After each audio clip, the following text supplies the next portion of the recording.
Hello guys, and welcome back to the channel. So now guys, apologies to the non-Yoruba speakers, but I necessarily have to start this video with a Yoruba ditty, and here it is.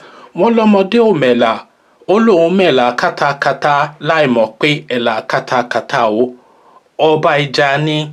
Guys, I bring you this. Rigging, visa ban disrespectful to Nigeria, federal government tells UN, knocks the UK. So this our Malami, of course, Mallam Buhari, he has no idea what is going on. He thinks he can send the Fulani headsmen to Washington. I don't know what the thinking is behind this. But again, the headline, rigging, visa ban disrespectful to Nigeria, federal government tells US knocks UK.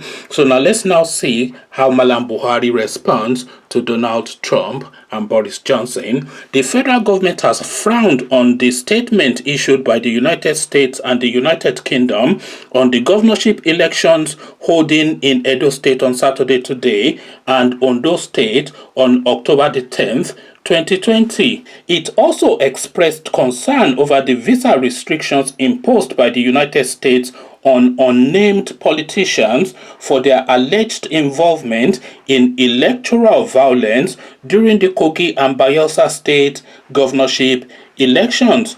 Both the United States and the United Kingdom had vowed to impose sanctions on anyone who perpetrated violence during the Edo and Ondo state elections, including imposing visa restrictions and blocking them from accessing their assets and prosecuting them under international law. But reacting to the comments of its Western allies on Friday, the Ministry of Foreign Affairs in a statement said it had taken note of their concerns regarding the elections in Edo and Ondo State. The government explained that the President, Major General Muhammadu Buhari retired, has continually urged all parties and contestants to peacefully conduct themselves before, during, and after the elections. The statement signed by the ministry spokesman, Ferdinand Nwoye, added that Buhari also supported patriotic non-governmental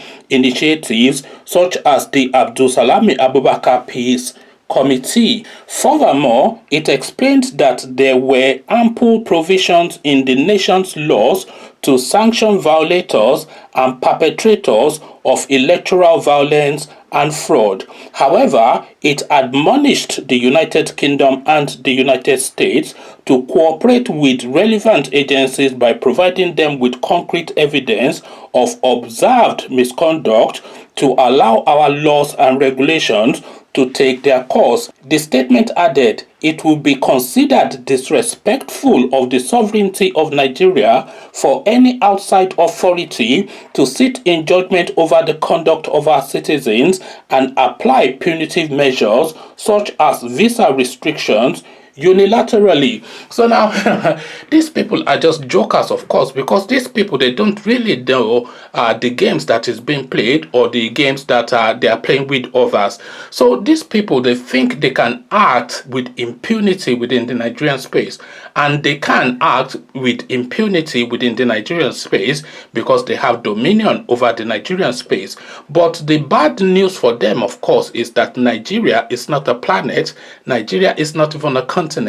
Nigeria is just one of the however many countries that there are under the United Nations umbrella that forms this world that we live in, and Nigeria is part of an international community.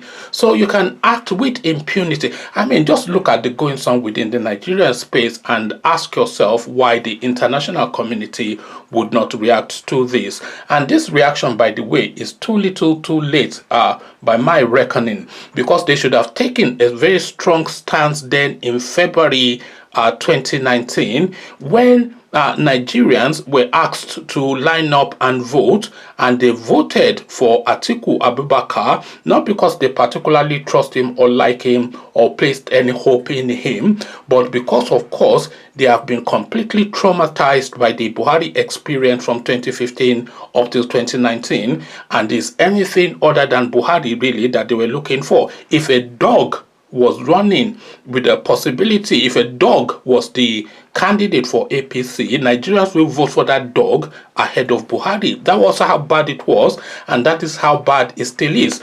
So they rejected him at the polls then, and there were international observers at that poll then, and they all observed, of course, what happened, and none of them, because these are experienced, seasoned people that they sent to observe these elections, so none of them could have gone back to any of their supervising either bodies or nations, because of course they would have had observers from the African Union, the Commonwealth, the United Nations, the United States, from all of the interested, vested stakeholders. They would have all sent representatives, and none of them, not a single word of them, would have gone back to report that they witnessed anything that had the semblance of a free, never mind a fair election. So it was a complete shamble. Of course, there was it was a heavily militarized election with police and army everywhere, people being beaten, and people just being either bribed or bought or kicked, or it was sort of violent, brutish election that we had in 2019, and still people overcame that to vote Buhari out. But then, of course, they told us that Buhari has still been returned anyway. And if you look at the electioneering during that period, louder in this particular election. Conversations in the comment section. Mallam